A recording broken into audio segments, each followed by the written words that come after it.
Hi everyone, this is MelloMike and welcome back to my channel.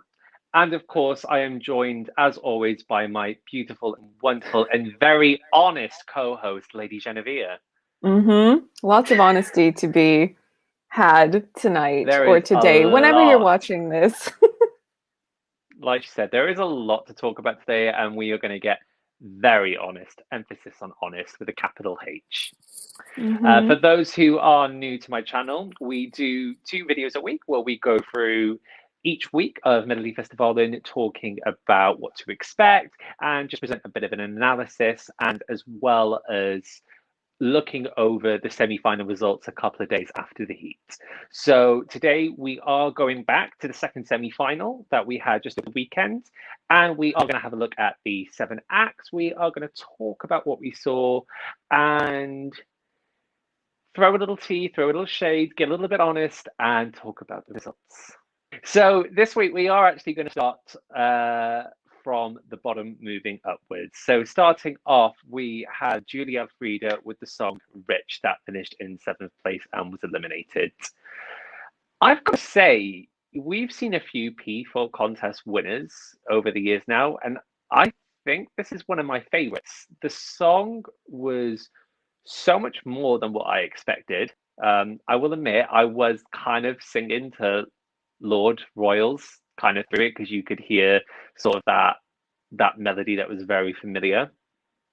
But I think Julia actually did a really good job considering she's such a new act. I think she came across really well on stage. You know, she didn't have anything but herself on stage. So I think there were times it felt a little bit empty, but I think she did really good in terms of, you know, herself trying to fill the stage vocally. It was very competent, and it was a really pleasant song.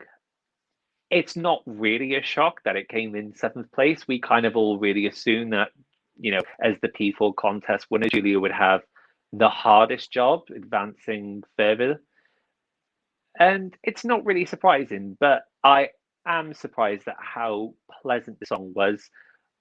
I've been listening to it the last couple of days. I think it's a bop. And again, it's a shame that it seems very difficult for the P4 contest winner to advance further. And as nice as it is to have that novelty of giving a slot to a very unestablished act, it grows frustrating to see an act that hasn't progressed further. Well, you know, justice for Smilo, but let's not go on that Justice for tangent Smiler. today. For Julia, her song was co-written by Melanie. We had a session with Melanie yesterday.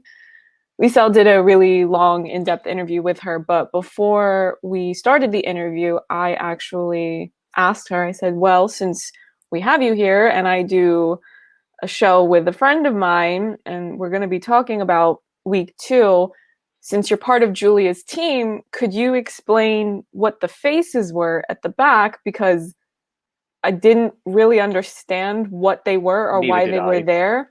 And she said that she understood why people don't get it. And she explained that those are all people in Julia's life. So friends, family members, people that really mean a lot to her and that make her life richer and not in a materialistic sense. And I went, oh, well, that's really nice. And she said that she fully acknowledges, I don't know, I'm not speaking for Julia, but Melanie herself was basically saying, it's on my channel, by the way, if people want to, because we were recording at that point. So, and I figured other people were probably confused along like me. But yeah, so it was nice to get that clarification of what those faces were there for, because I didn't really get it, but she performed it well. I think she owned the stage well, especially for a less known artist to come out there and have that type of physicality on stage. Not everyone comes to Mello and can do that. All things considered, I would say that this week felt like every year when there is a very lopsided distribution of which semis are more or less strong overall, and every year Göteborg has a stacked lineup, and then whomever comes 5th, everyone is in an uproar. Like in 2016, it was Mimi Werner with Ain't No Good. Yeah. And last year it was Clara Hammerstrom with Big favorite. Yeah, I mean, I'm so sad that she's coming back with a ballad. She's better than that. But anyway, let's not talk about that right now. Next video. But yeah, so this kind of felt like that because I was honestly surprised overall. This is kind of moving away from Julia, but not entirely. I liked all the entries. I could critique some things, but I didn't have any numbers out of the 7 where I went, well, you earned your non-qualification. You know what I mean? Because sometimes there's such a gap between the best of the week and the least competitive of the week. But in this case, even the people who didn't get the best results, or even if you force my hand and do a personal ranking of what I liked more or less than everyone else, I don't have any strong feelings about, well, you clearly were vastly inferior to your other competitors. So I'd agree. Nice. And also, side tangent, one other thing. Oscar and Anis were very good hosts, and I enjoyed them tremendously. Going on that side note before I go back, I can't emphasize this enough. I am not at all an Oscar Sia fan. Not a fan. Don't particularly like him as a person, but I was blown away by the hosting. I knew Anis Domdomino was going to come with the fire, the personality. There was going to be comedy. He was great, and I expected that. I did not expect that from Oscar. I thought he and Anis were a great partnership. They, even Oscar's little thing with Christy Bjorkman trying to announce the results was quite funny. I fully expect, even though this is Krista's last year and Karen fully takes over next year, I fully expect Anis Domdomino and Oscar to be asked again to have some sort of presenting more because, I love Lena Phillipson, but the jump up, when the international fans can connect on that level and understand what's going on, that just says how good of a job they're doing. So, and I also like Krista's outfit. That's also a sidebar. Yes, that was I really liked the outfit. The jacket was nice. The brooch, it was very, I liked the outfit. Because as soon as he came on screen, I went, oh, I like this outfit. It stood out enough for me to say that, yeah. The last thing I think I have to say off Julia, and this is sort of quoting Drag Race, the amount of times someone will come out on the wrong way with an aesthetic and a story in their outfit, and the judges ask about it, and they have to explain it, and the response is always, well, if you have to explain it, the story obviously wasn't told that well, and I feel it's the same with Julia. Now that that Melly's obviously commented what it was, I get it, that's really nice. But for the 3 million people watching at home, they're not going to know who those people are. And that makes it very difficult to connect with the performance and makes it quite tricky to pick up the phone. So I get it. And maybe it was a case of, we know she's not likely to go through. Shoot. So maybe I was supposed to put her up on the backdrop. I'm so sorry. Oh my God. We're sorry, Julia, if you're watching. I feel terrible. I just, we just did an interview with Alvaro. I'm just still reeling from him saying that his song is going to be sexy. Where did she go? Oh, there she is. There she is. I'm so sorry, hi, Julia. Sweetheart. But yeah, maybe it was just a case of they said, you know what, it's very unlikely the song is going to progress, so let's make it as personal as we want to and make it a memorable moment for her. And regardless of the 7th place, I'm sure that this is something she'll always be able to look back and be proud of because it's a performance to be proud of. Let's not mistake that. It didn't go through, but it was in no way, shape, or form a bad performance. Just like you said, she used the space, she exercised her body in a way a lot of Mello performers can't do, and she should be very proud of what she did on Saturday. She should have explained the pictures in her postcard. Yeah, that would have been a perfect opportunity. That would have made sense because that's why when I asked Melanie about this and I had said I wasn't sure if they had explained it in Swedish, but the fact that she went, no, I get why people didn't get it, that leads me to believe, no, they made no real attempt to clarify that point in the show, which is unfortunate. I don't really understand the creative decision to think that was a good concept that would translate well to people who don't know you. Like, let's say if it's Benjamin Ingrosso and he goes out there and he has a bunch of pictures of his family. Like his entire family, yeah. They're celebrities. Everyone's going to know, oh, you're talking about your family. With all due respect, Julia Alfrida does not have that name. Most of these people don't have that level of you could put your family up there and people would know who they were. Not everyone has a famous family like that. But anyway. Okay, so moving on to the second act that we're going to talk about this week, and that is the sixth placed act, which was WAHL featuring SAMI with the song 90s Talent, I assume it is pronounced in English. I've got to say, of the 7 acts of the second semi-final, this is the one that I said I could see being eliminated, going to Anton Hansen, or going direct to the final. You know, before, when we talked about this a week ago, we assumed that this was going to be a heavily, hip hop or rap based act.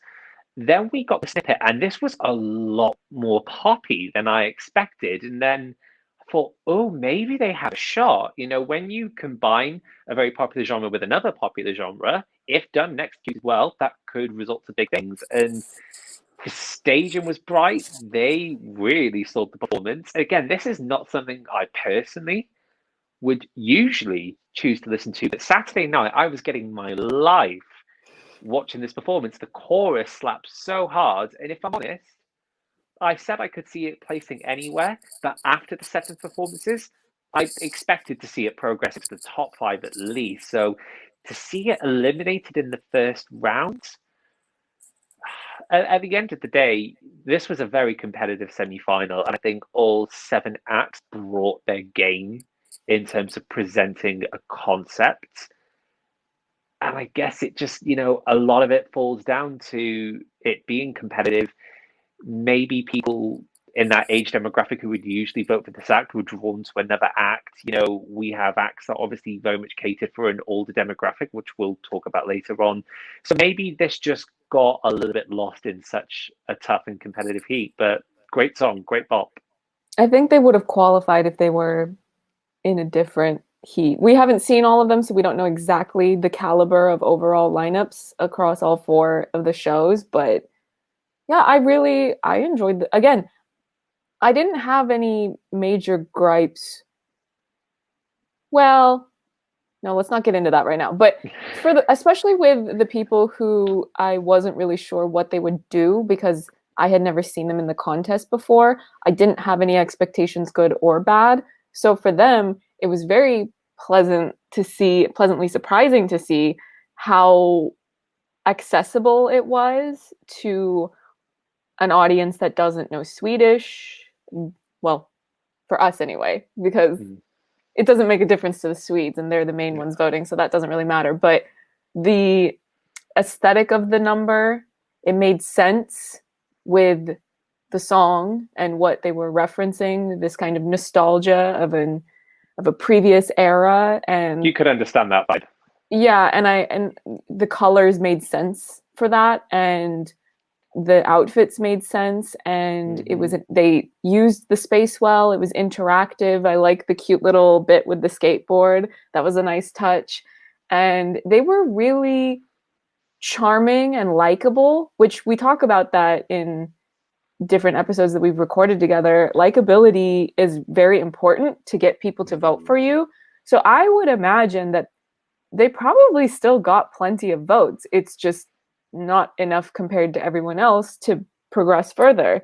But I really enjoyed it. I don't have any major complaints. I think the one thing for me, but this is very specific to me, is just the fact that I'm kind of listening to the lyrics and I'm picking up words here and there, and they're talking about having these feelings of, oh, I'd love to go to the States. And my visceral reaction is to be like, you really? Do you? Do you have any idea what it's like? So have bigger dreams. Have some taste, please. Do you what do you think is going to happen to you? Anyway, we're not getting into politics right now, but it was a very visceral, the knee-jerk reaction as someone that is in emotional distress daily over the current state of the world, not just in the States, but just all over the place. So but that's not their fault, because I'm sure they're talking about something very nice and wholesome. We grew up liking these artists and these pop culture references, and I get that, but it's just weird timing for me specifically. But I don't want that to come across as me attacking them, because I'm not. It's not their fault that politicians are evil. So I think what's pretty ironic is obviously every week, 5 of the 7 songs will be released for release for streaming and downloading. And of the 5 that were released, we got the first numbers yesterday. The highest debuting act on Spotify from last week's semi-final was WAHL and SAMI. And they were eliminated. They placed really? higher. They got More 12. than Patrick. Yep.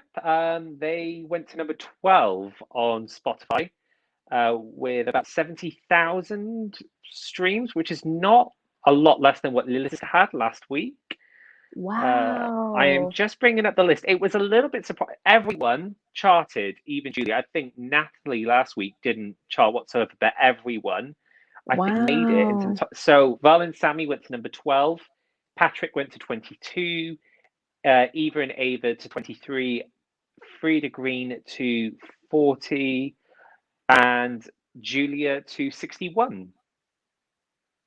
So it's nice to see. Again, this isn't surprising that this is an act that will be streamed. I can see this being quite a Spotify hit, now that they've been eliminated. And it just goes to show, just because an act doesn't necessarily progress further doesn't mean it can't have the success. And, their song is out there now. It's had a good debuting spot on Spotify, and they're going to rack up those streams. So good for them. This isn't going to be the end of their career. Mm-hmm. I think it also sets a good template for other artists that come from a more urban background. If they're doing hip hop, if they're doing rap, now we've observed over the course of a certain number of years that if you make your song more melodic, then that will help you. If you do that fusion, it's like the acts that we referenced last week, Berang Miri with Yalla Dansa Sawa and Alban and Matthias a couple years ago. So when you have that more melodic aspect to your song, then that'll help you. And then, of course, you just have to stage it well and perform it well and hopefully not be put into a bloodbath of a semifinal. And then you can advance further. Yeah. And like you said, I don't believe there is a single genre that cannot work in Melodifestivalen. The key is, if you're going to do something outside of the mainstream pop genre, you need to make it melodic. And again, look at Lilith's Sister last week. That chorus was so melodic. There was the hook there, and it was very easy to grasp onto. And rock on the sort of, we are used to sort of more glam and Schlager rock in Mello rather than actual real instruments. And that just goes to show. And I think the case as well with WAHL and SAMI, they took a genre that necessarily isn't as popular in this contest, but they made it more melodic, and therefore it's it reaches out to more people. And again, look, they're probably going to have a Spotify hit, so I think that's a big heads up to everyone who wants to do mellow. You can do it in any genre, just make it likable and make it melodic. Okay, moving on to the third act of the week. Probably the biggest upset of the week. So placing in 5th is Patrik Jean with the song Tears Run Dry. At the beginning of the week, said this was going to struggle. Straight up. Patrik is an unknown artist in Sweden. He's an accomplished songwriter, and he has sung for a long time, and he's done his own music videos, but as an established name in this contest as a frontline performer, no. I knew he was going to have a difficult time, but come those 3 minutes on Saturday, blown away. Just, there was a vision, there was a concept, there was an amazing execution of an idea. It told a really strong story. And after those 3 minutes, I was convinced this was going direct. So I'm very in my feelings about Patrik. I take nothing away from any of everyone else. And, I think the 4 acts that have all progressed have done so on their own merit and deserve so. But it's very difficult to stomach this elimination. It's not entirely surprising, but this is an act that deserves to go so much further. Why do you think it didn't advance further? Because that's what I'm a little unclear on, because it seemed like you had more of a sense once you started doing your data analysis thing that you always do, that it was, because I just sort of assumed that he would at least get a C, without seeing anything. And then when they released the clips, I went, oh no, this is decent enough, and why wouldn't he get at least AC? And then when I really want them to get rid of the heart. I think it's so ugly. I think it's so distracting, because when he was doing his number, I was looking at the heart. And honestly, a large reason why, when it came down to the final announcement, I thought that he was going to go direct, because I thought that his heart was doing a thing. And so it wasn't even about me just what I thought was better or what I thought deserved. It wasn't even about that. It was purely down to, I thought that the heart was doing something. So I do want to just throw in a scathing no to the app and to the hearts. Anyway, especially putting the heart on the screen. But yeah, I did want to get your take on why you think it didn't qualify, because I don't really know why it didn't. I thought that it was standout enough to warrant at least coming fourth. But anyway.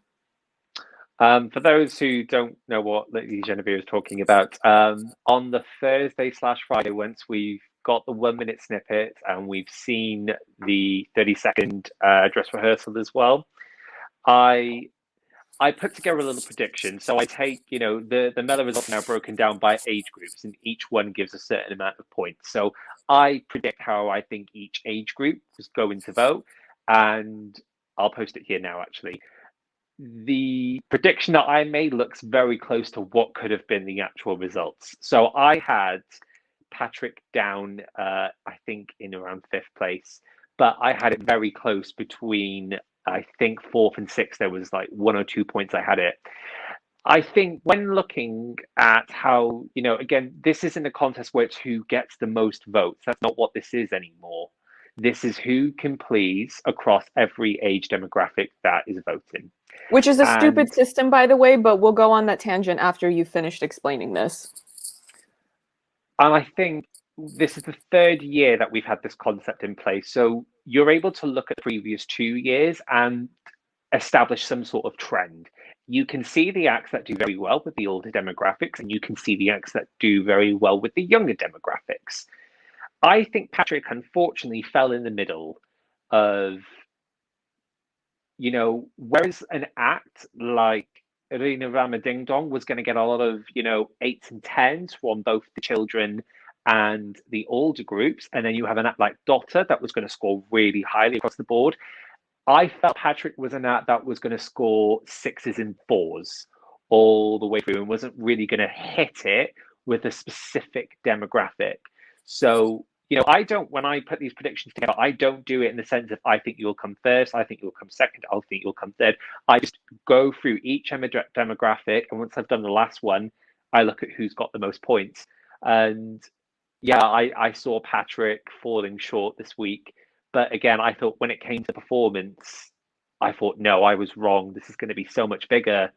And it wasn't. And it's so disappointing. I think a lot of it has to do with, again, there was a clear message. There was very clear storytelling going on in this performance. And I don't think that necessarily translated well to a family sort of television show. We've seen maybe not similar acts, but acts that are affronted by sexual identity and how they feel about that.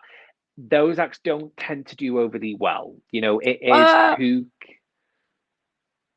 Someone came second with that. Are we talking about Oscar? Mm-hmm. But it wasn't. Yes, but I think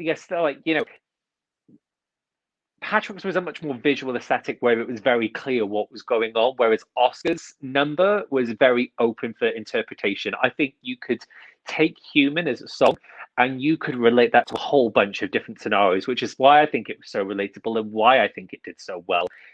This, unless I think you are, you identify with that sexual identity, I think it was probably a lot more difficult for like children or the older demographic to look at this act and feel like it related to them. It hit hard for me, as a gay man for that specific reason. And maybe that's why I felt on Saturday like, oh, this will for sure go through to the final. I'm sure if it was, only a gay audience voting, this probably would have gone straight to the final and possibly won the semi-final. But like I said, you have to please 7 or 8 different age demographics now, and I just don't think Patrik was able to hit the mark with everyone. I mean, I don't think he scored poorly. I think he just scored 4s and 6s, which leaves you a little bit short, really. Whereas everyone else, you know, certain acts will appeal to children and won't appeal to adults, but they'll have had enough 8s, 10s, and 12s to get a little bit higher. So I hope this is a platform for Patrik. I hope that, you know, as an unsigned artist, this presents a lot of opportunities for him. No, don't tell him to go on a label. We like him. We want him to have a nice career. Not necessarily go on a label. It's just I hope that this exposes into the world now, and that there are people who will be a lot more interested in Patrik. And I think the thing that both you and me really appreciate about him is that, again, this is someone who has their own creative vision, who isn't driven by the vision of another label or anyone else. This is someone who has their own way of doing things, which is so refreshing. And I think that's, you know, as creative people, that's probably one of the saddest things to see about his elimination. But like I said, I really hope this opens a lot of doors for him, because he deserves so much. Yeah, well, his song is doing well on streaming, and Melanie said yesterday when we were talking to her that he's not sad. He's really happy because he did his performance and the performance went over well. Because to remind people, sometimes you have a vision for something and it doesn't actually come out right on the night of when it really counts, or you catch sick because you're being irresponsible in your personal life.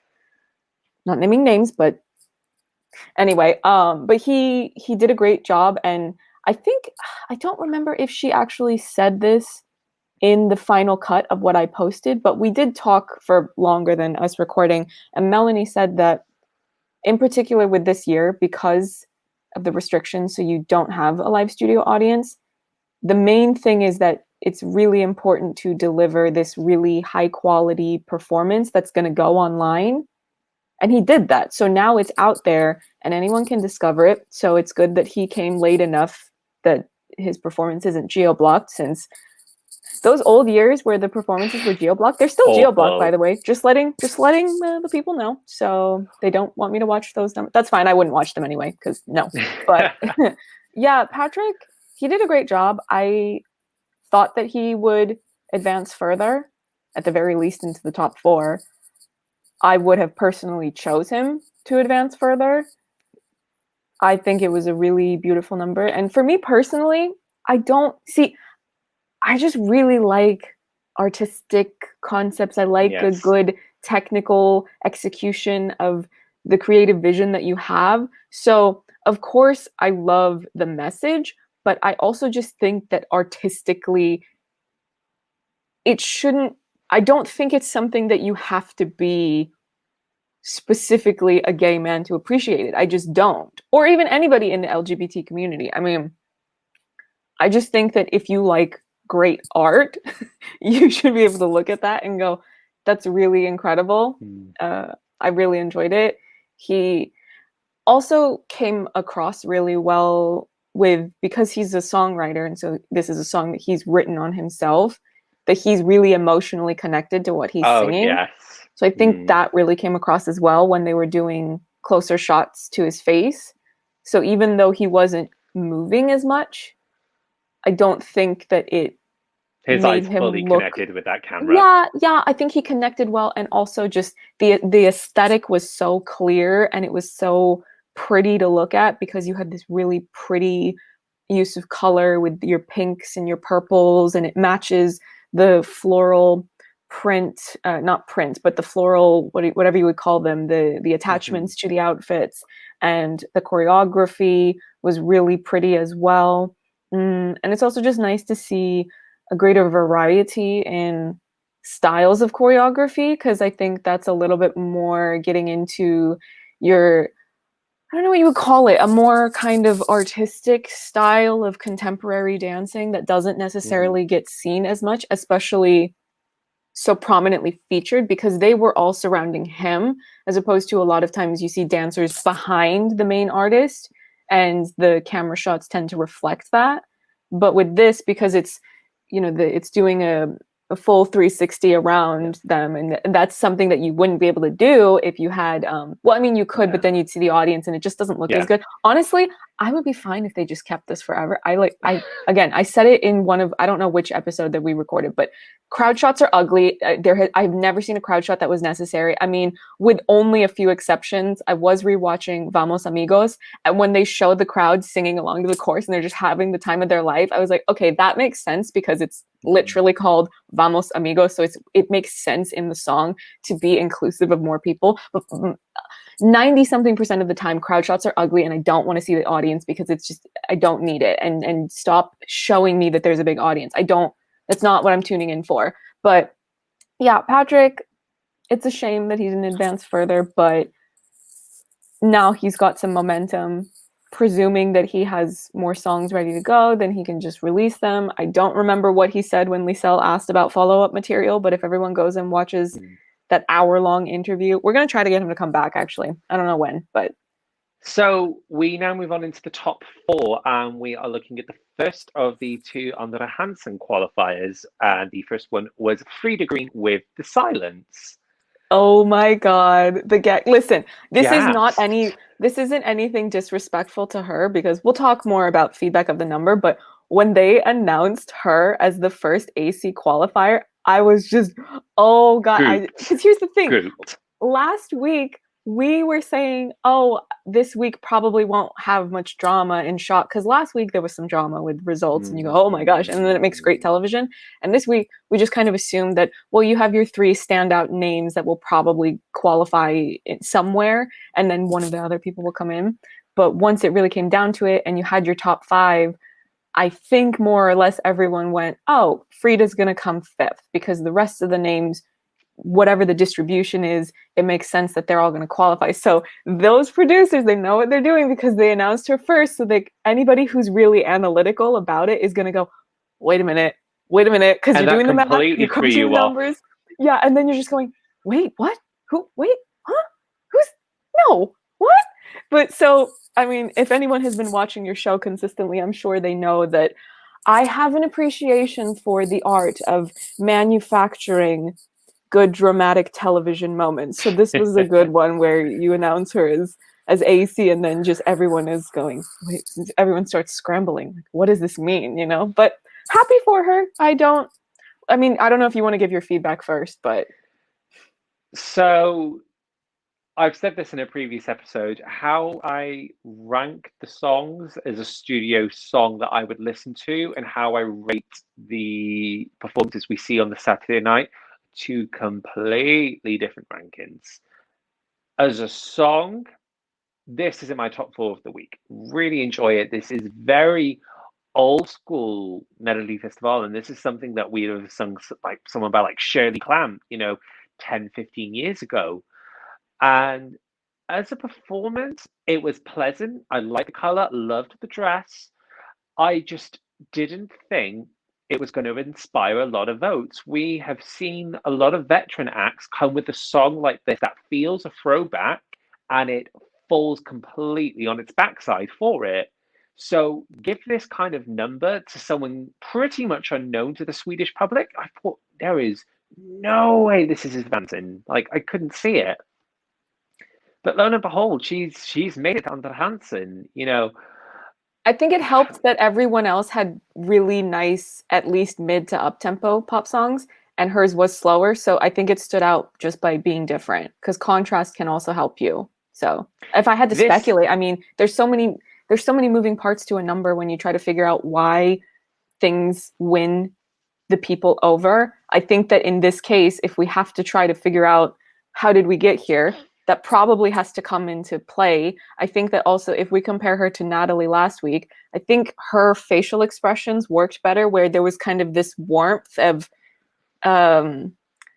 just emotionally, of like when she's saying "just for you" and she's doing this to the camera, and it really translated well, and she sang well, of course. But I think with Natalie's number, I don't mean this as any disrespect to Natalie. I know a lot of people really like her song and number, but the results are what they are. So if we're trying to figure out how did we get here, this is what I'm digging into. I think that Natalie didn't connect as much with the camera. And in this Agreed. case, when there's no audience, the only thing you need to connect to is the camera. I don't think she did that. I also think that vocally, Frida had a little bit more power in her voice.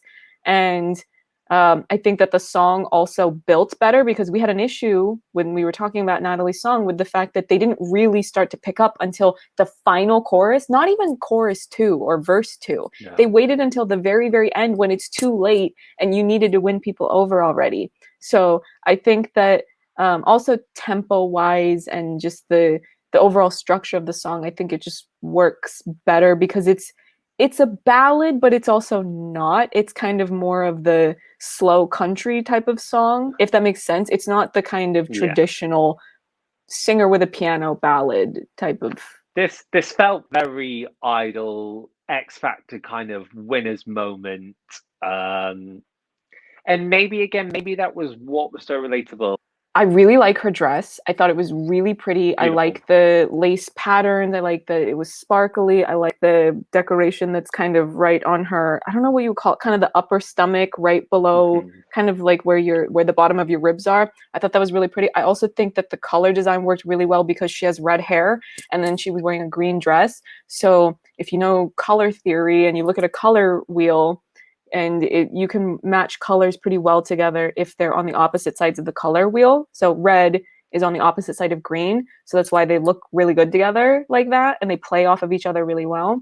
And then if you pay attention to the staging, there was a lot of red light and green light. So they would kind of have the main back screen would be green. And then you would have this framing of red. And it was just really pretty. And it all looked very cohesive. This is one of those things that I don't think everyone pays attention to, that because they don't think about technical details to do with filmmaking and production design, but those types of details matter because they do influence how an audience is processing what they're looking at. It's the same thing with film theory when you get into directors learning how to direct and they're deciding how they want to frame certain shots. How long are they going to hold a particular shot before they cut to a different angle on a scene, and what that does emotionally, or what does that provoke in the audience, and how does it translate visually. So I think something like that, it comes across really well.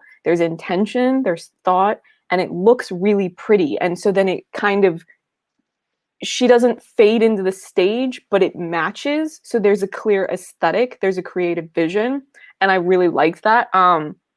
Yeah, I that's probably really geeky stuff that no one cares about, but I liked it. And I say that as, obviously I've said it and I'll say it again in case anyone is watching this and they haven't watched the other videos. I'm not a less is more person. So obviously on a personal level, and if you're asking me to rank things, this isn't going to be what I go to first, or I mean, I would probably go to it after everything else because it's so just slower and it's more simple of a concept, and I like the more is more stuff. But if we're taking personal feelings out of it, there's a very clear creative concept here, and it was done really well for what they were trying to do. So moving on to the second Andrew Hansen qualifier of the week, and we have the delightful Eva Rydberg and Eva Roos with Rimmer and Ding Dong. This has got to be the pleasant surprise of the week. Again, Melodifestivalen is a television show that needs a whole bunch of variety. And it's very often now we will see an act like this that caters for the older demographic.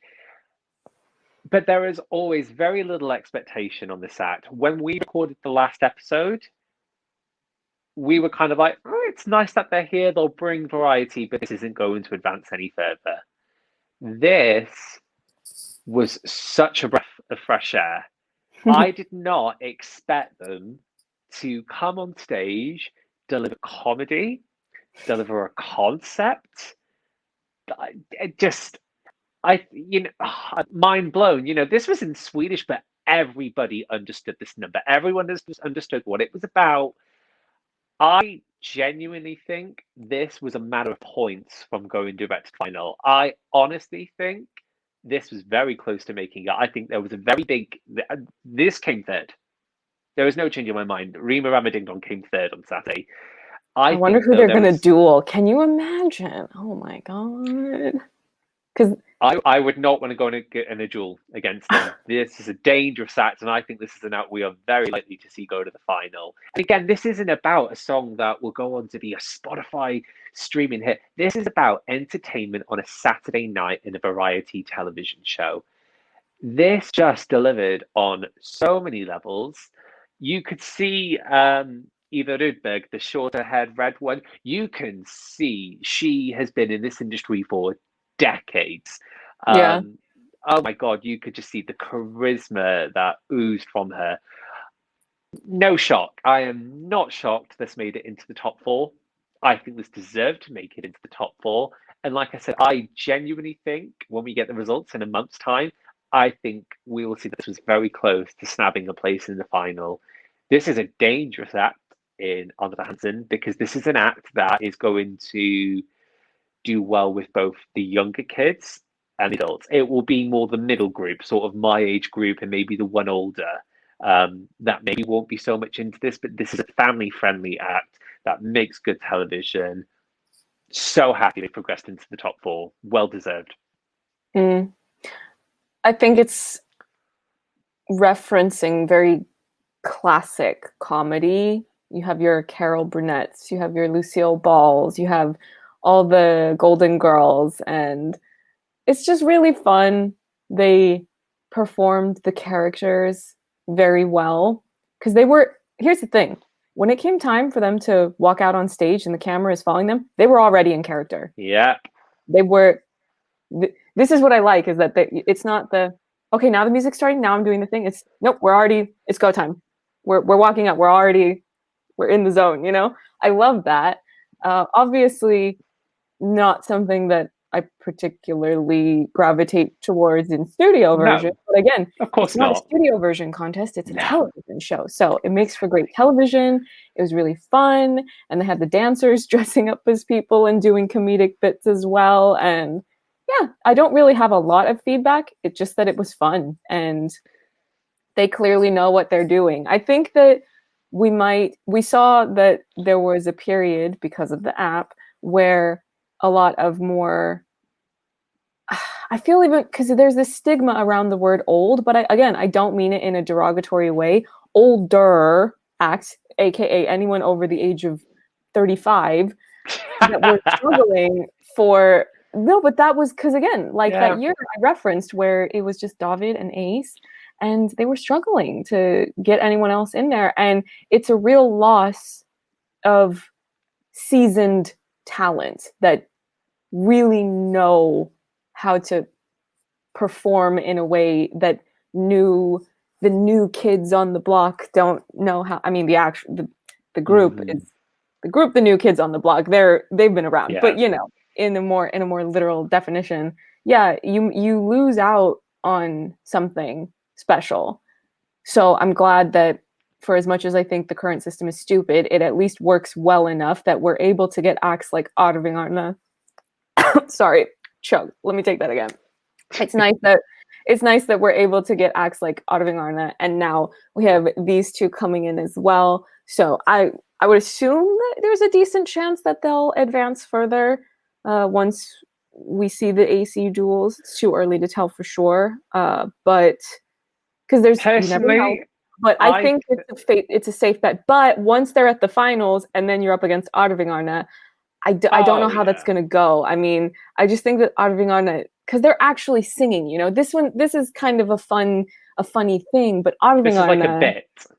But I'm biased because I love Arvingarna. They're my favorite this year, and we'll see if I change my mind on that. But for now, anyway, they're just my favorite entry, and they're the kings of the show as far as I'm concerned. But yeah, so I don't have anything else to add. I don't know if you have anything else before I move on.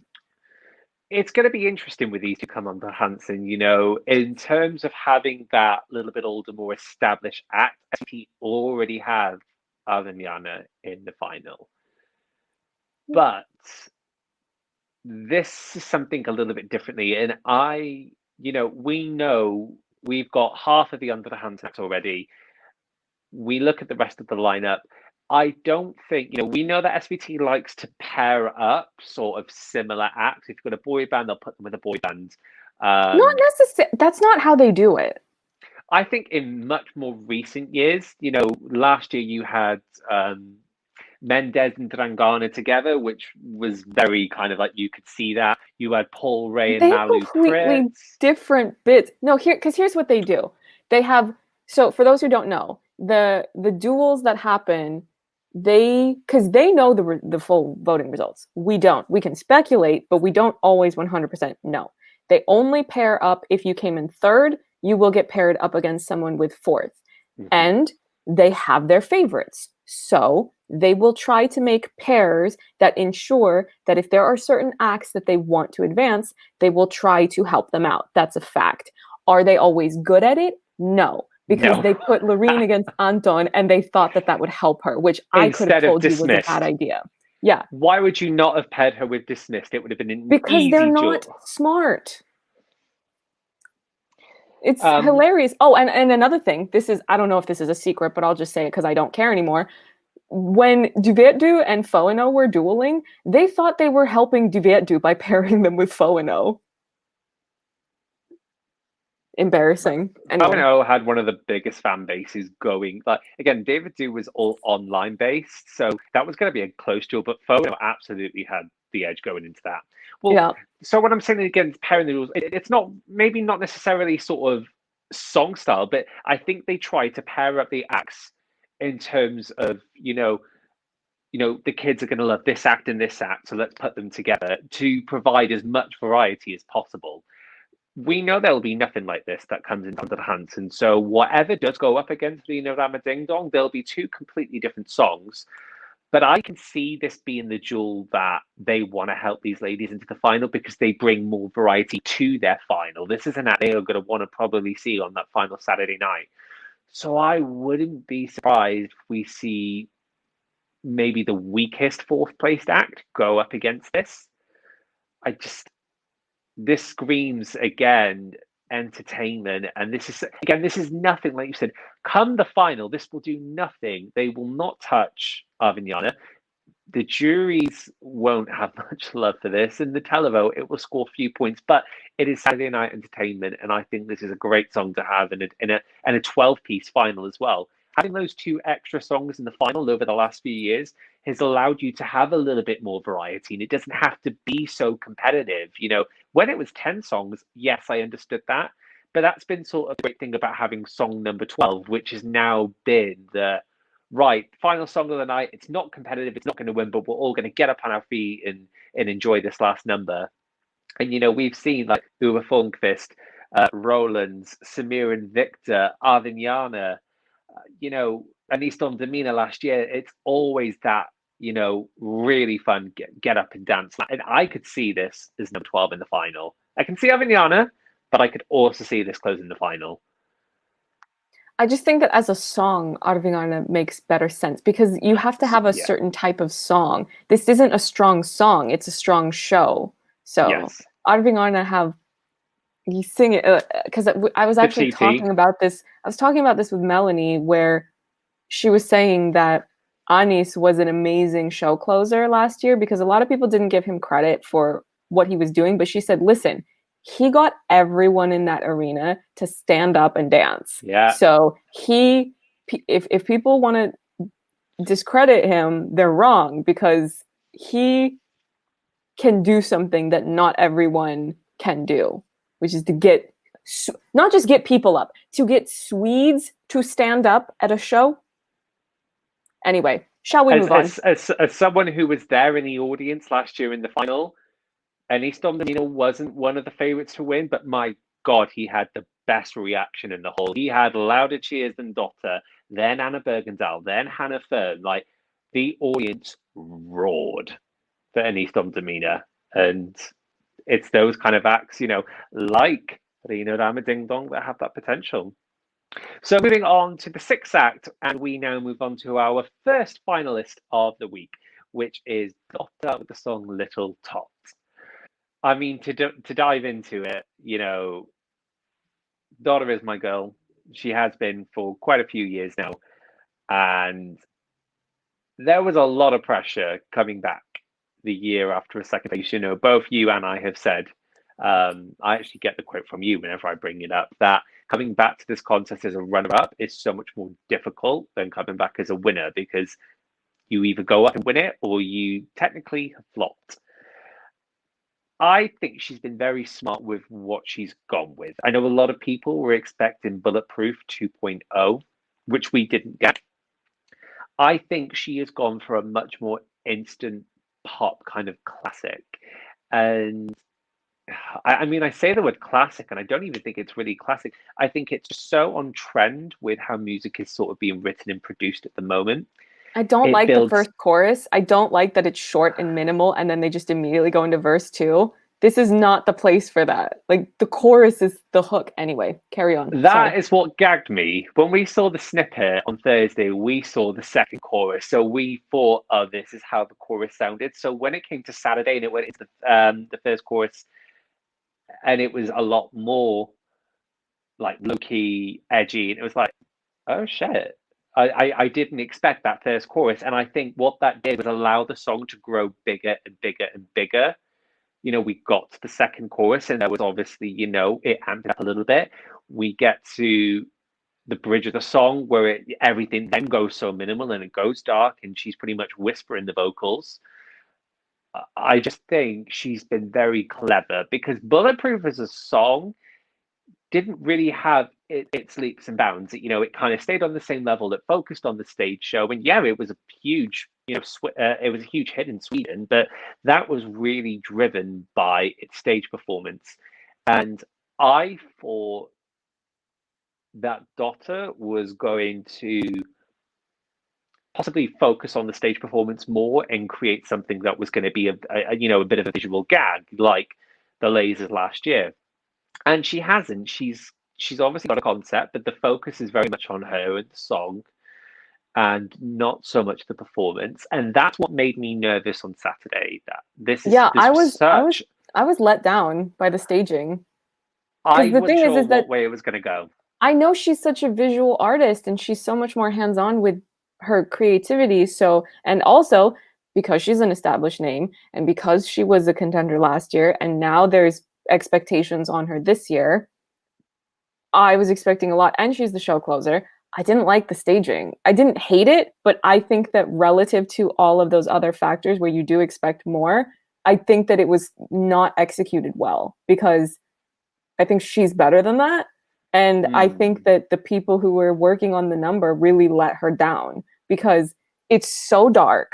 And I'm not saying that you can't have dark staging, but the problem is that the staging is mostly black, and she's wearing black, and the dancers are in complete black. It's very hard to see things. The lighting was not done well enough, where if you do it a certain way where you have a backlight or you have other lights that are shooting in to brighten things up more so you can actually see what's happening, but a lot of it was just not well done in that way. I'm really surprised. I really am that they did her dirty like that, because she's the favorite, and clearly the higher ups want her to win. And the fact that they would send her out there, unless they're trying to manufacture drama by not revealing everything on night one, and then there's something to improve on for the finals, I guess. But why would you risk that? Why would you risk that? Because, like, you can't see. Listen, we talked about this last week with Paul Ray, where the first time he came, he was in black and his staging was very dark, so he kind of disappears into the staging.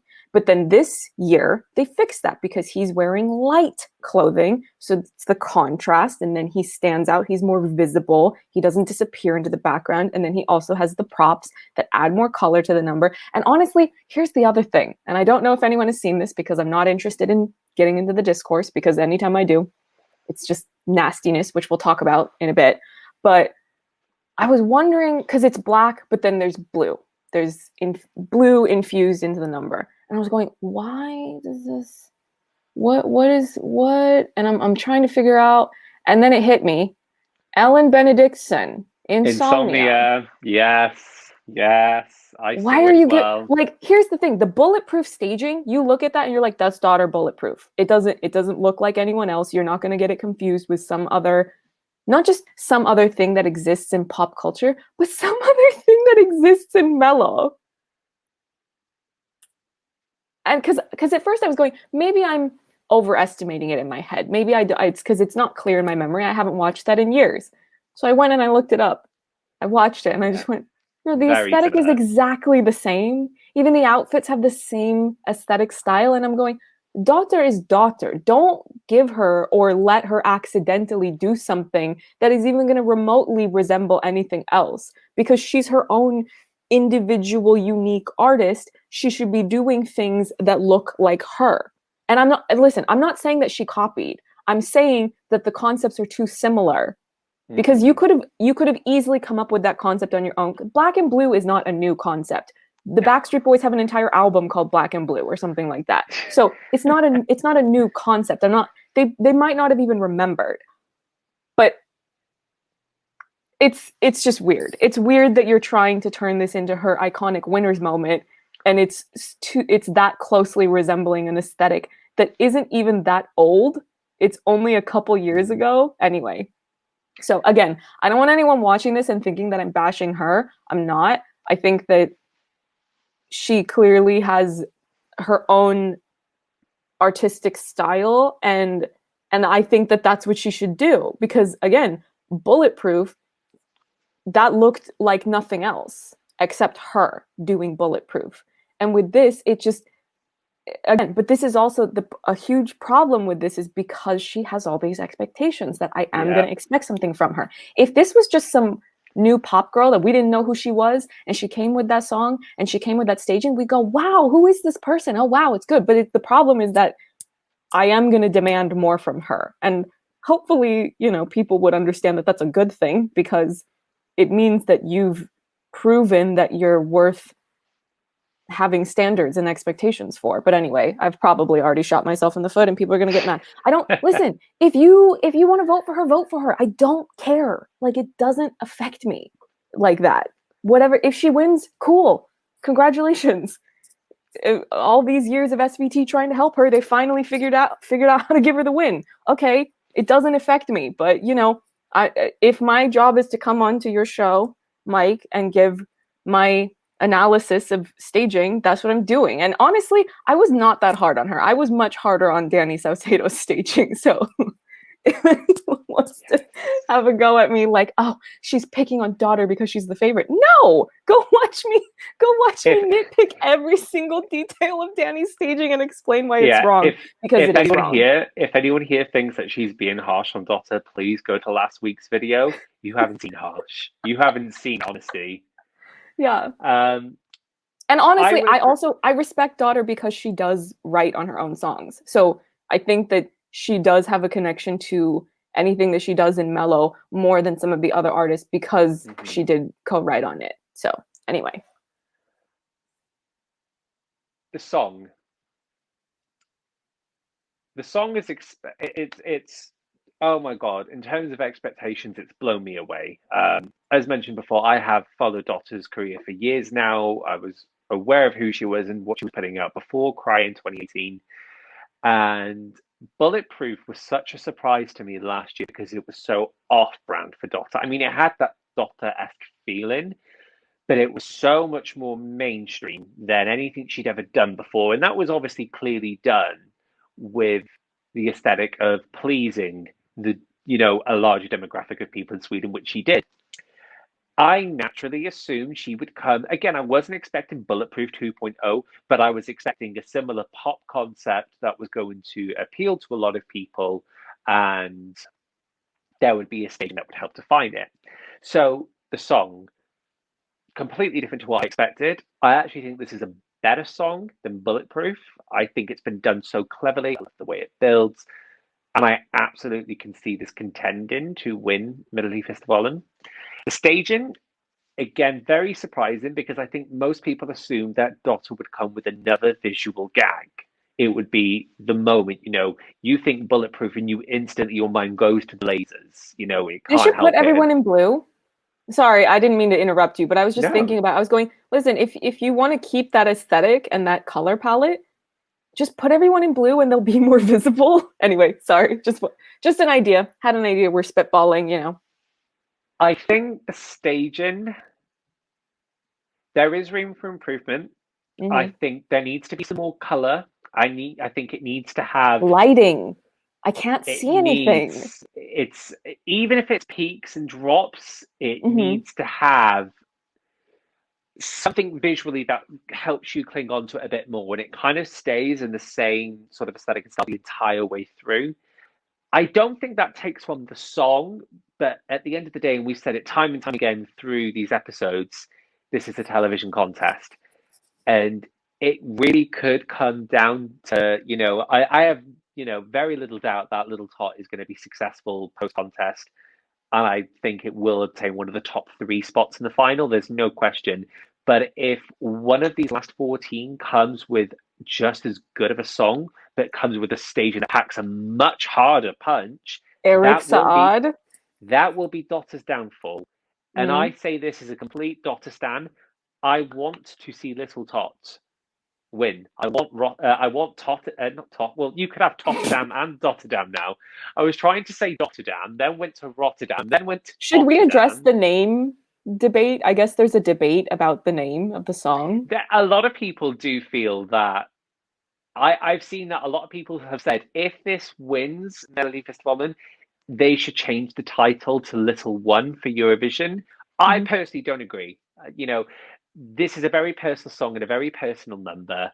I think listen to the lyrics enough, you can sort of hear. I can't understand her when she's singing. Can you not? No. What, is in her diction? Yeah. I do get what you mean. I do understand sort of that her enunciations can be a little. I don't know. It's like it's very weird. I don't want that to come across like I'm bashing her, because that is a style that a lot of people do when they sing, is they kind of pronounce their words in weird ways, depending on the genre, depending on the song, depending on how people choose to sing. It's not, because it's not musical theater where it's so, but if, and this is not me just talking about her and her song, but if you are singing a song and your aim is to have people be very particularly honing in on lyrics, you should probably make sure that people understand what you're saying. It's just I'm saying it in an open-ended sense. I'm not telling her she should change how she sings it. If she likes it like that, then she should do it like that, because at the end of the day, it's her song and it's her show and she should do what she wants. So, because I can have any opinion I want, and she doesn't have to change it. It's her. If she likes it like that, where I can't see the dancers doing their choreography very well, and sometimes she kind of disappears depending on whether the lights are at their highest setting relative to her number. If she likes it like that, then she should do it like that, because she's the one that has to go home and process, am I happy with how I did? That's more important than anybody else's opinion. So I think we will see changes on the 13th of March. I don't think we're going to see, when I say that, I don't mean we're going to have a completely different staging concept. Dotta is a perfectionist. Dotta is someone who comes off stage and instantly has, said, I wasn't happy with this. I don't like that. You only get a few days on that stage. And from what I understand from people who have looked at this as press, there was mass difference between what the press saw on the Thursday to what we saw on the Saturday. So there clearly is this thought process of going on of how can we make this bigger? How can we make it brighter? And again, I'm not knocking the stage, and I love the staging. I just think there are little things that they can do which will elevate this so much further. And I think they will be looking at these things. Bulletproof last year, they were looking to make some big changes that didn't go ahead because Dotta wasn't, again, this is another thing. Dotta was presented with an opportunity last year to have even more lasers and make it an even bigger show, and said, this isn't me. I don't want to do it like this. I'm keeping it as the way it is. There's going to be a lot of conversation going on between her and her team and SVT. And I'm sure, regardless, she will try to put on the best possible show she can in the final. So we'll just have to wait and see in terms of what the staging presents. But I do expect to see some changes in the final. I think this would be a very interesting Mello winner. We've seen such a lack of females win this contest in recent years. And I don't think Sweden has ever sent an act like this. People have made comparisons to Loreen and Euphoria and said, oh, the dark staging, but they've never sent a female with like kind of an actual pop banger. I think Euphoria was more sort of like Europop, whereas this... Well, they could have in 2014, but I mean, that is a topic for another time. I just think it would be very exciting to not only see a woman at Eurovision for Sweden, but see an act like this, something they've never done before, and only time will tell. But I am praying that Rotterdam does happen. Yeah, but I mean, because of all the issues with the lighting and all that, well, issues that I had issues with it, part of me did wonder in just the heat of the moment of watching it, I kind of wondered, what if there is a shock tonight and it's that Daughter goes to AC? Just because I was expecting again, my issues with the lighting where it wasn't me wanting her. The results could be whatever, but I just wasn't sure because again, it was such a decent lineup that you never know. People I was nervous. You never know with the Swedes. Like that's me. Once we got the top 5 and Frida Green was announced, I said, some way or form there is going to be an upset here, and I was preparing to hear Dotter as an AC qualifier. I was mentally trying to get ready for it. So I'm so glad they announced it. Fans could have had a meltdown if that had happened, but I go, okay, you can cry yourself to sleep over it while you get to stream her song now instead of waiting for several more weeks. I want to hear the song now. I don't want to wait 2 more weeks. I need to hear it. I need to be able to stream it constantly. Yeah, but that didn't happen. She went direct, so people can be happy. So it's good. So moving on to the 7th and final act of the week. It is our second finalist, which is Anton Ewald with the song New Religion. Deserved. Completely deserved. After 7 years, he came back and he did it. He did that. He outperformed everyone. That's just a fact. He is a showman. He's the charisma. That's why he was the show opener. The stage presence that this man has. You would think he's been doing this for decades. The way he engages with the camera, I know he's a dancer, but the way he moves his body out, Anton is very good at what he does. The song is not a surprise. I expected something of this concept, but I was texting people through the show on Saturday, and I was like, oh my God, this is everything. I love this. Did you see Shane tweeted about, he hasn't really been tweeting about Mello, but the only tweet I saw recently was, New Religion is a bop. I want to stream it now, or something like that. Shane. Oh. Yeah. And Shane. No, I didn't see that. Shane has opinions, and Shane. Oh, he does. Mm-hmm. Yeah. But you know what? This is why initially I didn't think it was going to go through on Saturday. This was such a throwback to anyone who loved Mello 10 years ago. We had these kind of pop songs. Those who watched him debut with Beggin'. This was, I honestly, in my head, I was like, this is 2013. Like, he's opening the second semi-final like he did 8 years ago when he debuted in this contest. And it was just, I thought the stage show was fantastic. Love the use of the lasers. It was so minimal, but it gave it so much sort of to look at. The choreography was so on point, but did you expect the choreo to sort of be off? No. His boys. Oh my God. As soon as the camera gets close enough that you can see Daniel and he's doing faces and I'm going, I'm living. I'm getting my whole life right now. This is the only time tonight that I will feel like this. This is the only happiness that I will know during this hour and a half or however long the show is Daniel Koivu. Koivu, listen. What is Mello without Koivu? Is there a reason to watch if he's not there in a number doing that? And Robin coming back, that's a throwback. Robin does not do the Swedish scene. He's not in that anymore. He's only here because Anton is here. So this is the kids don't get it. The kids won't get it. And I don't care if they get it because I don't need their validation to know what I enjoy. And that was a show. I want a show. Have I not made that clear by now that I'm a more Just is to more? emphasize as well, guys, these two backing dancers that you may or may not know, these are the exact same two people who backed Anton 8 years ago when he debuted with Beggin. So the throwback. Oh, but yeah, the song, the performance, it just, it. I was so blown away. I honestly, I was looking forward to Anton's return, and then when we did last week's episode and you told me his boys were back, I was like, oh my God, no, I'm really excited. And then the performance, it took me there. I lived in the moment. It it was everything I wanted it to be, and everything that was so much more. I'm so happy he's in the final. To come off and a 7-8 year break from the Swedish industry, is a difficult thing to do. It's very difficult. It's a long time away to be away from the scene as well. People will take maybe a couple of years off, but he's had almost a decade away from this show. So to come back in a really tough semi-final, give a performance like that, and go direct to final. Completely deserved. It's my favorite number of the night by far. It was not even close. Like, it's so the attention to detail is there because he's using a handheld mic. He's not using one of the ones that just are kind of taped to your head and just on your face.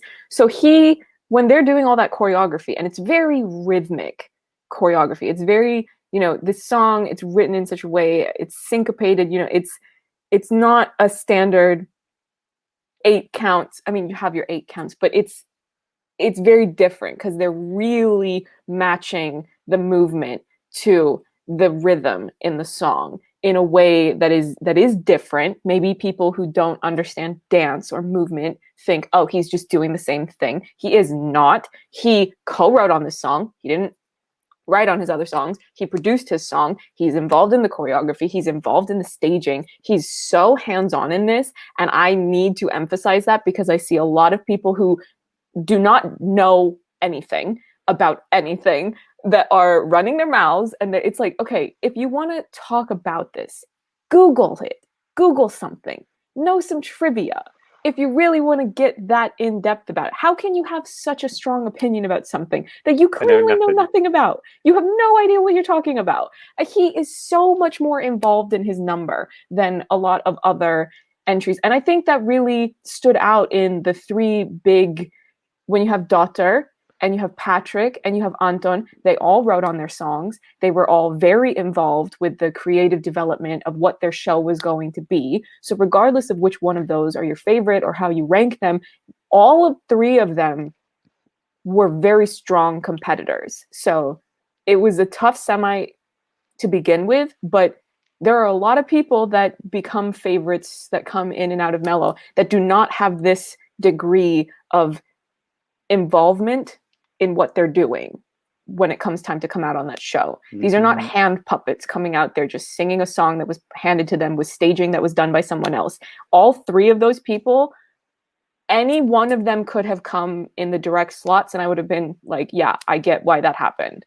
So that's why the Patrik result was such a surprise. But yeah, Anton, I don't want to be redundant by repeating all my praise, but really just cannot say enough good things. No. I don't know if there's, I was trying to, I think they took the episode down by now, so I don't know if I was able to rewatch it as much as I would have liked because I was working on other things. I'm a little bit unclear if I would adjust some things with the lighting, maybe a little bit of tweaking, because similar to Daughter, obviously it's very dark and there are moments, but I think they were better about how they executed it because they had these lasers coming in. So there was always light present. There wasn't really a point where you couldn't see them. When they do the bridge, the break where they're just dancing and there's no one singing, then they do something different with the lighting of, okay, let's drop it down and then we'll bring it back up. So I don't know if I was involved, if I might go through and just kind of play with some levels just to try some things out and maybe spend the next few weeks just watching it over and over again and just looking frame by frame. I'm not going to do that because it's not my job, but if that were my job, I would probably do that just to see is there any way that we can fine tune this to just make it just these tiny little incremental adjustments that maybe could make it better. But again, such a strong number in a super strong semi. Amazing performer, amazing performance. I'm so happy that the gang's all back together again. It's so much fun to see them all together. And yeah, it really, I mean, I said it before, but I'll say it again, just in case people didn't watch the other episodes.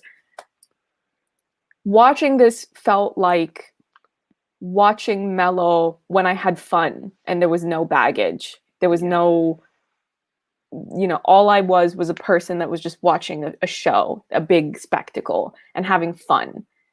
Even if I didn't always think I was having fun in the heat of the moment, some things get softened with time. So you look back on it and you go, yeah, but that was fun. As much of a meltdown as we all had throughout 2013 because of voting results. But when you actually look back at the numbers, even if you are mad with where they came, there were so many great numbers that year. And this was one of the most standout. I mean, it was a debut. The song banged. It was back when Anton Ewald was actually still doing songs for Mello. So it was a nicer time. And Janet Leon, we still had hope that she would release music. Let me not go on a Janet Leon tangent, but I had to, any opportunity to give her the shout out because Heartstrings still slaps to this day. So anyway. I think, one of the things that really resonates with, both of us actually is that we're a fan of creative people who are involved in the entire creative process of their song. It's actually really nice to see if the 4 finalists we have, all of them are co-writers on their song. That's actually very refreshing to see because, again, there was a time in Mello that almost no one wrote on their song. It was all done by the same 3, 4, maybe 5 sets of teams who all wrote the song. You go to 2005, 2006 finals, you will see the name like Bobby Lundgren on almost half of the finalists, So it's really nice to see some diversity like that and to see creative people being rewarded for their creativity. I do think that's probably going to slow down over the next 2 weeks, but at least at this point, we've got that. My 3 favorites were Dr. Anton and Patrik, all again who were completely involved in the writing and the creative process of their songs and their entry. Couldn't be more happy for all of them. Even Patrik, who's not even advancing further. That doesn't mean I'm not happy for him. Like he delivered a professional, fantastic, and mesmerizing performance that people will be talking about all season long. It's not just because you don't go through doesn't mean your performance disappears and then that's it. You're done. Like we get to enjoy everything that comes with that now. But Anton, well done. After all those years to come back, go direct to the final in a tough heat. All my congratulations in the world. But that does unfortunately lead us on to another topic, something that we wouldn't usually cover on my channel or one of these episodes, but something both me and Genevieve feel very strongly about, very passionately about. We need to talk about the reprise and some of the, to be frank, the disgusting, the appalling, and the hateful comments that were splashed all over the internet for the world to see on Saturday. I'm appalled. I'm honest to God appalled of the amount of people, and a lot of people that I have respected as well, who have come forward and made their feelings very clear that they thought that it was unprofessional of him to do what he did. I mean, just to keep everyone on the same page, Anton went direct to final, reprised his song. It was very clear that when they announced, when it came down to Patrik and Anton, it was quite visibly clear that Anton did not think he was going through and assumed, okay, I've given this a go. You could see that thought process ticking away. When they announced his name as the finalist, it was like the whole world just flashed upon his eyes. He was in complete shock. He obviously went into an emotional override and he gave into that. He gave a very emotional reprise in which he wasn't able to fully commit to the vocals of his song. And that's a crime. I'm so appalled. According to other people. It's just mind blowing. One of the critiques I've heard is, oh, so when he was upset and he was crying through the song and couldn't sing it, you could hear the vocals in the back. It's like, what, you think backing vocals are a new thing in Mello? Are you serious? Are you serious? It just mind blown. And I said this myself on Twitter. Had he barely sung his vocals through his competitive performance that counted and people were voting on, sure, I'd understand and I'd be there with you. But he performed the hell out of a song. He vocally went for it. Was he a little bit strained and a bit pitchy at times? Absolutely. There's no question of that.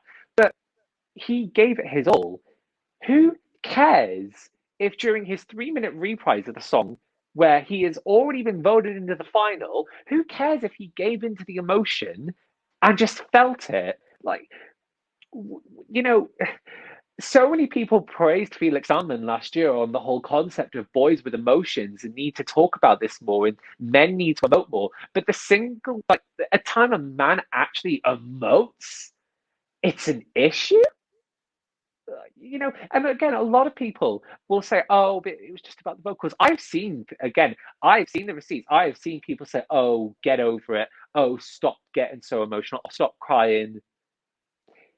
If this was a woman who had done this on Saturday, no one would have boo to say. If Dotta had cried her heart out through her reprise, no one would have said boo. And I'm saying that as a huge Dotta stan. I know everyone would have defended her and said, no, good on her. No, it doesn't sit well with me. This is obviously a very, people may look at Anton and think he's bold, he's big, he's confident. No, I've heard from plenty of people in this industry and professionals who say he's actually very shy. He's not as confident as people may think. And can you imagine? Again, I don't think the fans realize this. The pressure when you've moved away from Sweden, you've moved away from all association with this country, and you decide almost a decade later, you know what, I'm going to come back and I'm going to expose myself again. That is not an easy thing to do.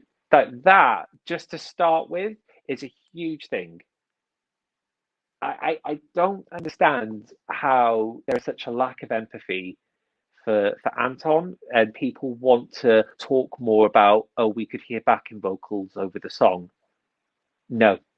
All of your favourites have used backing vocals. They've visibly been there. The only difference is that we actually got to hear Anton's because he stopped singing because he gave into his emotions.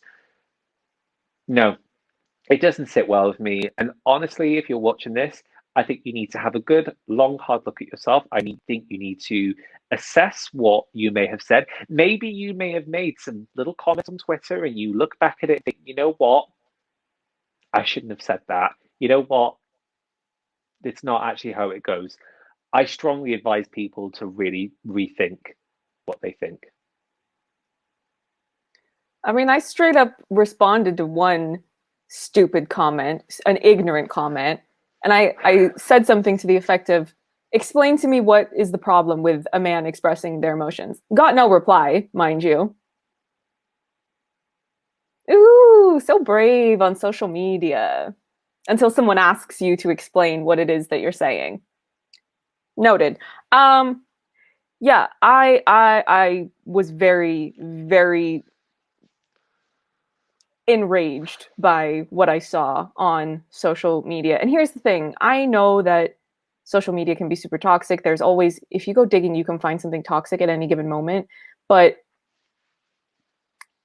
there's other things going on with me, so I kind of have a shorter fuse right now anyway. And when I think about how much else is going on in the world right now and how much is going on in the industry, not necessarily the Swedish industry, but in the entertainment industry, more so the Hollywood stuff, because that's more what I focus on. There are so many men that their true character is being revealed. And that has been very difficult for me to process because it's been a lot of men exposed one after the other within just 2021. We're not even finished with February, and it's been 4 or 5 men at this point already of just these big bombshells getting dropped of, yeah, they're not good people, super abusive. So the way people can lack such awareness of their own emotions that I can very clearly see what's happening. You're upset that you have a particular ranking, you have a particular set of results that you want to happen. And when that doesn't happen, you are looking for a way to justify your hurt feelings. Here's the thing.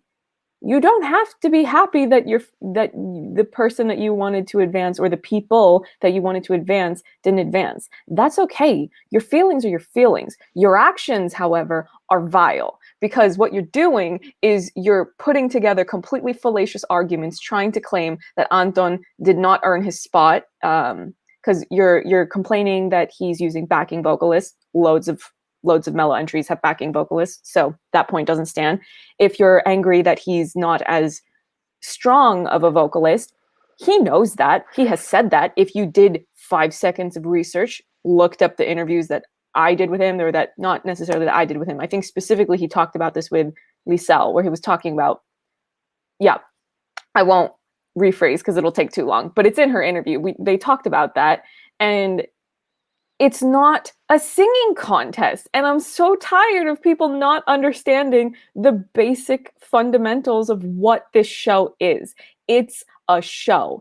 It's about entertaining the audience and winning them over to such an extent that they will vote you to get a particular result. And also, outside of that, you want to get enough exposure and win people over that you'll get streams and help your career in general.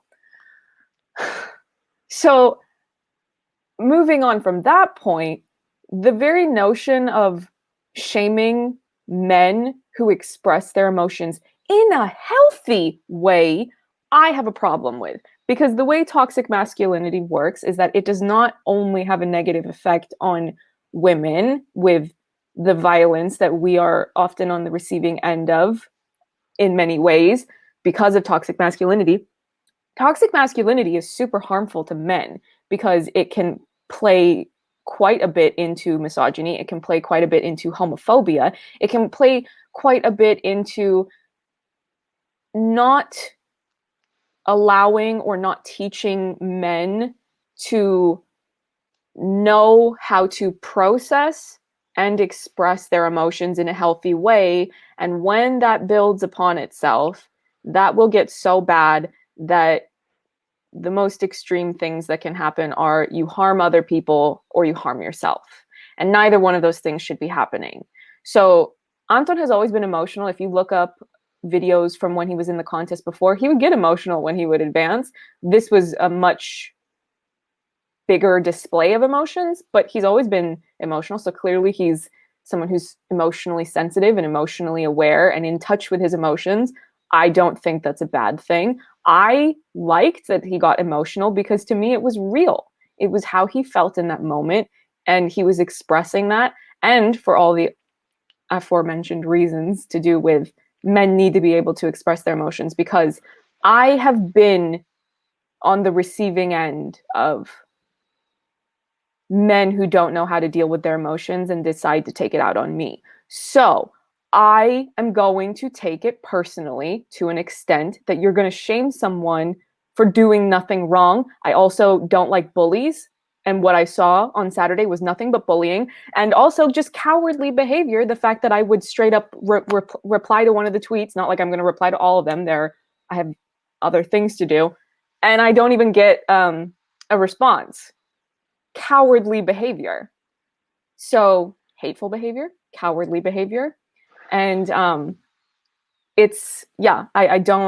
don't condone any of what I saw on Saturday. And I talked to Melanie about this. I told her about what was going on, and she was not a fan. So and I also talked to her about it because obviously she's very close with Patrik. So what it really came down to was a lot of people wanted Patrik to qualify, and when he didn't, they decided to take it out on Anton.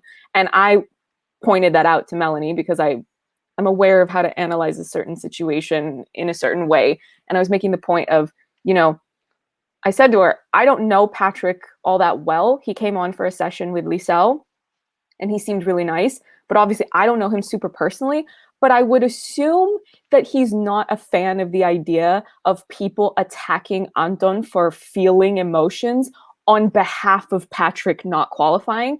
And she said, oh yeah, no, he would not like that.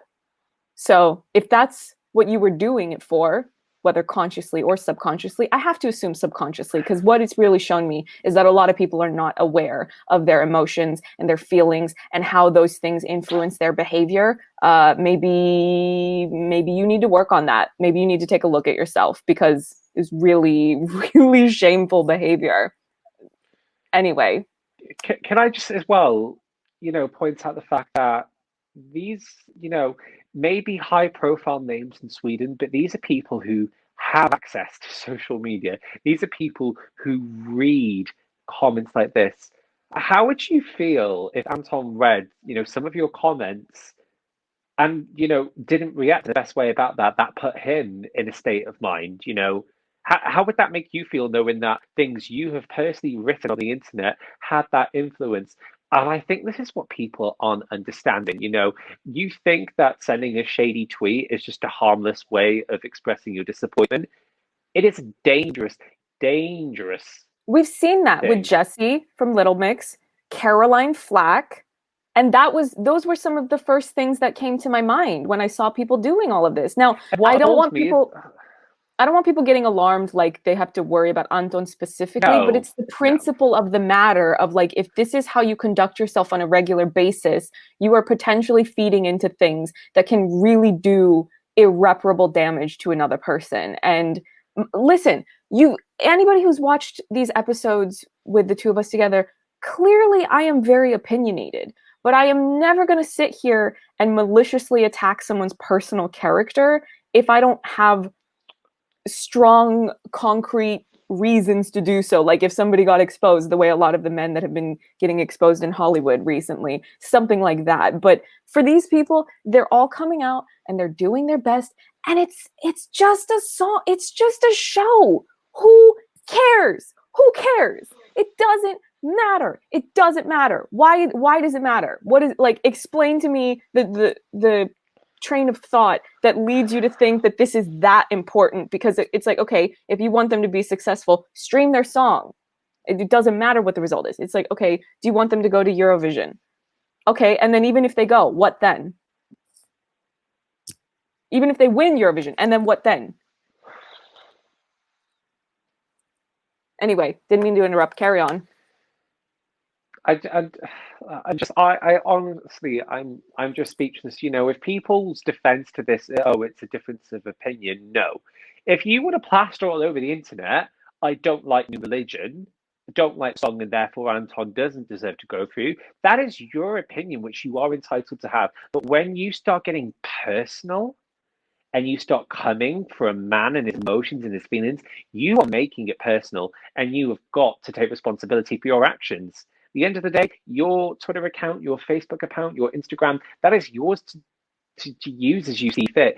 But when you do something and say something that riles people up, you have to take responsibility. And if you don't have the decency to acknowledge when you're being called out,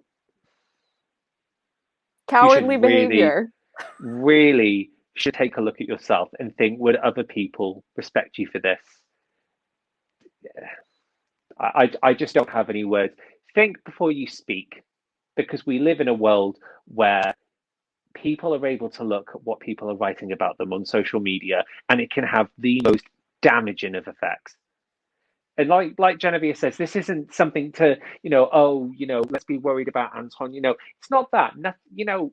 I'm sure he's fine. But how would you like it being in his position if you gave in to a very vulnerable moment in your life and the result was abusive online hateful comments? Just people really need to think before they speak, and it would be a much happier and prettier world to live in.